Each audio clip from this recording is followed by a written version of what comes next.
మీ మోకాల నొప్పులకు ఎటువంటి సర్జరీ లేకుండా ఎపియాన్ పెయిన్ క్లినిక్ అందిస్తున్న అత్యాధునిక చికిత్స.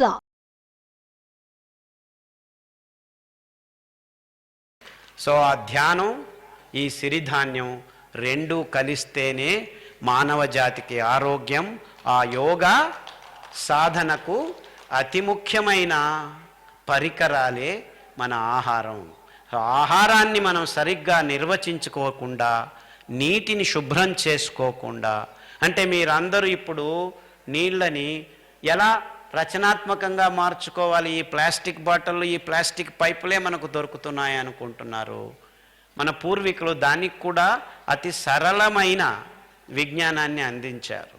మొత్తం ప్రపంచంలో రాగి ఉపరితలం మీద ఈ రుణాత్మక కణాలు చాలా స్వతంత్రంగా తిరుగుతుంటాయి. అంటే అవి ఇలా తిరుగుతూ ఉండటం వల్ల నీటిలో ఉన్న కల్మషాల్ని అవి దారిలోకి తీసుకొచ్చి రాగి ప్లేట్ మీద అంటుకునేట్టు చేస్తాయి. అది వైరాణువులు కావచ్చు, సూక్ష్మజీవులు కావచ్చు, రసాయనిక పదార్థాలు కావచ్చు, ఈ భయంకరమైన విష పదార్థాలు కూడా కావచ్చు, పెస్టిసైడ్స్ కానీ ఏవైనా కానీ. అంటే మీరు నీళ్ళని రాగి పాత్రలో ఉంచడం కానీ, మట్టి కుండలో ఒక 20 లీటర్ల మట్టి కుండలో ఇలాగా తామ్ರದ ఫలకం అంటారు దీన్ని, 3 ఇంచి 15 ఇంచులు ఉన్న ఈ తామ్ರದ ఫలకాన్ని రాత్రికి నిల్వ ఉంచితే ఆ నిల్వ ఉన్న నీళ్ళల్లో ఈ రుణాత్మక కణాలు ఈ ఉపరితలం మీద తిరగటం వల్ల ఆ నీళ్ళల్లో ఉన్న కల్మషాలు దీని మీదకి వచ్చేస్తాయి. నీళ్లు రచనాత్మకంగా తయారవుతాయి, స్ట్రక్చర్డ్ వాటర్ తయారవుతుంది. ఆ స్ట్రక్చర్డ్ వాటర్ని మీరు తాగితే, ఆ స్ట్రక్చర్డ్ వాటర్ని మీరు వంటకు వాడితే, మీ పొట్టలో పచననాళంలో పేరుకున్న ఈ కల్మషాలన్నీ ప్లాస్టిక్ నానో పార్టికల్ సమేతం 6 నెలల్లో మీ దేహంలో నుంచి బయటకు వచ్చేస్తాయి. అంటే మిమ్మల్ని మీరు శుభ్రం చేసుకోవాలి. నిజంగా అంతరంగంలో శుభ్రం చేసుకోవాలంటే మీరు వాడాల్సింది తామ్ರದ ఫలకం సోకిన సృజించిన నీళ్లను. సో 7-8 గంటల్లో మీ నీళ్లు శుభ్రమవుతాయి. మాకు హేమమాలిని చెప్పింది ఆర్ఓ వాటరు, మాకు ఆల్కలైన్ వాటర్, ఈ టెక్నాలజీ ఆ టెక్నాలజీ. ఏ టెక్నాలజీ మీ నీళ్లను శుభ్రం చేయలేదు తామ్ರದ ఫలకం చేసినట్టు. సో మీరు అన్ని ఫిల్టర్లు వాడిన తర్వాత ఆ నీళ్లను ఒక మట్టి కుండలో పెట్టి రాత్రి కాపర్ ప్లేట్ పెట్టండి. దాని నుంచి వచ్చిన నీళ్లను మీరు ఉదయం వంటకు, పిల్లలకు, ఇంతకుముందు మన దేశంలో పెద్ద పెద్ద రాగి హండాలు ఉండేటివి, దానిలను వేడి చేసి ఆ నీళ్ళనే స్నానం చేసేవాళ్ళం. కానీ రాగి పాత్రలో వంటలు వండుకోవద్దండి, ఎందుకంటే కల్మషాలు ఎక్కువ అవుతాయి ఆ ఎలక్ట్రాన్స్ వల్ల, మన ఆహారంతో అది జరిపే చర్యల వల్ల. సో రాగి పాత్రల్లో ఎవరు వంటలు వండుకోకూడదు.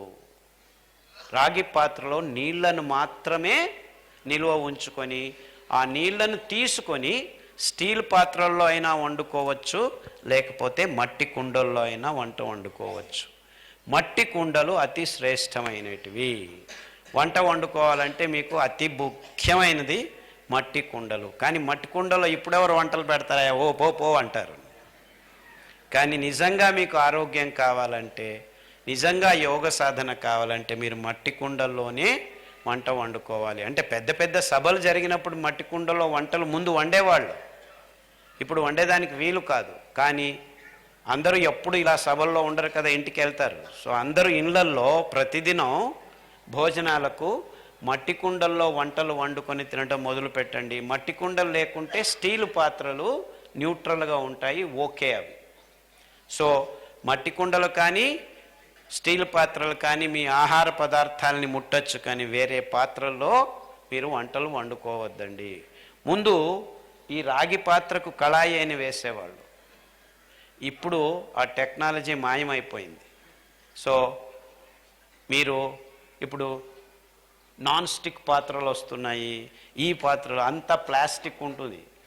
సో ప్లాస్టిక్ని మీరు నోట్లో వేసిన దోశలు, ఇడ్లీలు, సాంబారు అంతా ప్లాస్టిక్ డబ్బాల్లో, ప్లాస్టిక్ పాత్రల్లో, ఈ నాన్ స్టిక్ పాత్రల్లో మీరంతా వంటలు చేసుకొని, ఇది చాలా ఈజీ, అనుకూలమని ఈ టెక్నాలజీ పేరులో అందరూ డబ్బులు చేసుకునేదానికి ఈ వంటలు ఈ రకంగా మొదలుపెట్టారు.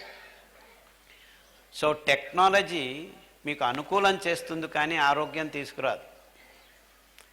మీరు శ్రమించాలి, కొద్దిగా పనులు చేసుకోవాలి. సో వంటలు కూడా నువ్వు 2 నిమిషాల్లోనే నూడిల్స్ అని అమితాబ్ బచ్చన్ చెప్పడం మొదలుపెట్టాడు పిల్లలకని. పిల్లలు ఏంటి మేము తింటున్నామని అందరూ తినడం మొదలుపెట్టారు. ఆ నూడిల్స్ తినడం మొదలుపెట్టిన తర్వాతే అందరికీ డయాబెటీస్ ఎక్కువైంది. దాంట్లో చాలా భయంకరమైన అంశాలు ఉన్నాయి. సో ఇలా టెక్నాలజీ, సైన్సు, ప్రగతి అనే పేరులో, విజ్ఞానం అనే పేరులో మనం నెగిటివ్ సైడ్కి వెళ్తున్నాము. రుణాత్మకంగా మనం మన జీవనాల్ని గడుపుతున్నాము. ఎప్పుడైతే మనం ప్రకృతి వైపుకు వెళ్తామో, ఇది మన పూర్వీకులు సాధువులు వందల వేల సంవత్సరాల నుంచి ఎక్కడికి వెళ్ళినా రాగి కమండలం తీసుకెళ్లేవాళ్ళు. సో వాళ్ళకి కోపం వచ్చినా ఇష్టమైన నీళ్ళు ఇలా తీసి ఇలా వేసేవాళ్ళు. శాపం ఇవ్వాలన్నా వరం ఇవ్వాలన్నా. అంటే ఆ స్ట్రక్చర్డ్ వాటర్స్తో, ఇన్ఫ్యాక్ట్ వాటర్ మాలిక్యూల్ కూడాను chemical structure is like pyramid. ఆ ఎలక్ట్రాన్స్ 2 అలా ఉంటాయి. ఇక్కడ హైడ్రోజన్ ఉంటుంది. మొత్తం పిరమిడ్ స్ట్రక్చర్ అవుతుంది, టెట్రాహెడ్రల్ స్ట్రక్చర్. అంటే మన దేహంలో అతి ముఖ్యంగా ఉన్న కార్బన్, వాటరు, సూక్ష్మాతి సూక్ష్మ స్ట్రక్చర్ పిరమిడ్. అందుకే పిరమిడ్ లోపల ధ్యానం చేయండి అంటున్నారు. సో ఏ రకంగా చూసినా ధ్యానానికి మనకు కావాల్సిన అతి అద్భుతమైన అంశము నీళ్లు, బొగ్గు. ఆ రెండింటిని శుభ్రంగా మన దేహంలోకి తీసుకోవడం మొదలు పెడితే ఆరోగ్య దేహం తయారవుతుంది. ఆరోగ్య దేహంతో మీకు యోగ సాధన అతి సులభమవుతుంది. అంటే మీరు యోగా చేయాలనుకొని కూర్చున్నా కానీ నెమ్మదిగా కూర్చోవాలంటే మీ పొట్టలో ఈ సిరిధాన్యాలు, ఈ రచనాత్మకమైన నీరు పోవడం మొదలు పెడితే మీకు 3 వారాల్లో తేడా తెలుస్తుంది. కూర్చొని యోగా చేసేటప్పుడు, ధ్యానం చేసేటప్పుడు కూడా నెమ్మదిగా కూర్చోగలుగుతారు. ఎంతవరకు అంటే ఈ సిరిధాన్యాలు, ఈ రచనాత్మక నీళ్లను తాగుతూ ఉంటే, నేను మీతో ఇప్పుడు మాట్లాడుతూ ఉన్నా కానీ ధ్యానం చేస్తున్నాను. నేను ధ్యానం కూర్చొని చేస్తేనే కాదు, 24 గంటలు ధ్యాన సహితులు కావాలంటే మీరు ఇలా మీ దేహాన్ని ఆరోగ్యం వైపుకు తీసుకెళ్ళాలి అని నా మనవి. ఎప్పుడైతే మీకు దేహంలో ఆరోగ్యం సుందరంగా నర్తనం చేస్తుందో అప్పుడు నిజమైన యోగం మీ దేహంలో తాండవం ఆడుతుంది. విచ్చలవిడిగా యోగా ధ్యానానికి మీ దేహం, మనస్సు సిద్ధమవుతుంది. కాబట్టే మీ గురి యోగమైతే, మీ గురి ధ్యానమైతే మీరు ఆహారాన్ని క్షుణ్ణంగా, ప్రజ్ఞాపూర్వకంగా సేవనం చేయడం మొదలుపెట్టండి అని చెప్పేదానికి, మిమ్మల్ని అందరినీ విన్నవించుకునేదానికి ఇంత దూరం వచ్చాను. నాకు ఈ అవకాశాన్ని ఒదిగించిన మహానుభావులు, పత్రి మహానుభావులు గారికి, ముఖ్యంగా వెంకటేశ్వరరావు గారికి మరియు అందరి ఆర్గనైజర్స్కి నా హృదయాంతరాల నుంచి కృతజ్ఞతలు. సిరిధాన్యాల గురించి నాకు 1 గంట సమయం ఇచ్చారు. ఇప్పుడు ఆల్రెడీ 1 గంట అయింది. అందుకే సిరిధాన్యాల గురించి పూర్తిగా వివరాలు చెప్తాను. కూర్చోండి, చెప్తాను. 5 పేర్లు కాదు, చెప్తాను. 5 ధాన్యాల్ని గుర్తించాము. అరికలు, సామెలు, ఊదలు, కొర్రలు, అండుకొర్రలు. ఈ 5 ధాన్యాలు తమ తమ పీచు పదార్థాల్లో మన దేహంలో ఉన్న అంగాంగాల్ని శుద్ధం చేస్తాయి. అంటే ఉదాహరణకు కొర్రలు మీ శ్వాసకోశాల్ని, నరాల్ని శుద్ధం చేస్తాయి. అరికలు మీ రక్తాన్ని, ఎముకల మధ్యను శుద్ధం చేస్తాయి. ఊదులు మీ కాలేయాన్ని, మూత్రపిండాల్ని, ప్లీహాన్ని, క్లోమము ఇలాంటి నిర్నాళ గ్రంథుల్ని శుద్ధం చేస్తుంది. సామెలు మీ బీజ కణాలని శుద్ధం చేస్తుంది. అంటే గర్భకోశం, అండాశయం, వీర్యకణాలు. ఇలా మగవాళ్లలో వీర్యకణాలు, ఆడవాళ్లలో గర్భకోశం, అండాశయం. అంటే మీ ఆరోగ్యం ఈ హార్మోనుల సమతులనం మీద ఉంది అంటే సామలు అతి ముఖ్యం. దానికి తోడు అండుకొర్రలు మీ పచననాళాన్ని మరియు వేరే వేరే అంగాల్ని శుద్ధం చేసే పీచు పదార్థాన్ని పొందుంది. ఇలాంటి విషయాలన్నిటినీ సమగ్రంగా సిరిధాన్యాలు అనే పుస్తకంలో అమర్చారు. దీని పీడిఎఫ్ మీకు ఈ నెంబర్కి ఫోన్ చేస్తే మీ స్మార్ట్ ఫోన్కు మొత్తం పుస్తకము డిజిటల్ కాపీ వచ్చేస్తుంది, ఫ్రీగా వస్తుంది.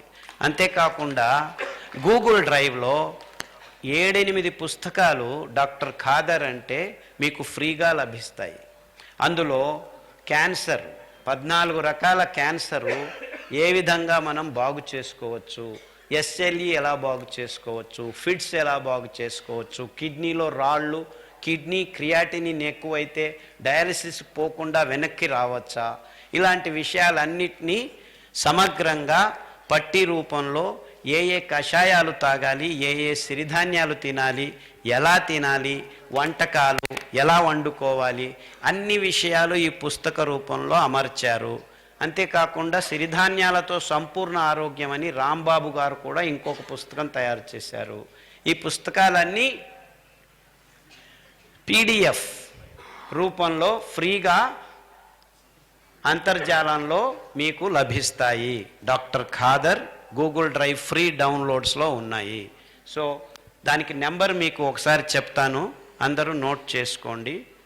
9949141140 9949141140 9949141140 ఈ నంబర్కి మీరు వాట్సాప్ చేస్తే మీకు పీడిఎఫ్ కాపీ దొరుకుతుంది. చాలా విషయాలు ఇంకా నాకు సమయం ఉంటే అందరితో పంచుకోవాలనింది, కానీ ఇది జస్ట్ బిగినింగ్. ఈ విషయాల గురించి మీరందరూ ఆసక్తితో చదవండి. యూట్యూబ్లో గంటల తరబడి నా ఉపన్యాసాలు ఉన్నాయి. చాలా విషయాల గురించి ఇంకా వివరంగా భాషణ ఉంది. అందులో మీరందరూ గమనించి మీ ఆరోగ్యాల్ని సరిచేసుకుంటారు. మీ ముఖ్య గురి ధ్యానం కాబట్టి మీరందరూ వెంటనే విషయాల్ని సక్రియంగా గమనిస్తారని నేను ఆశిస్తున్నాను. మళ్ళా అందరికీ ధన్యవాదాలు.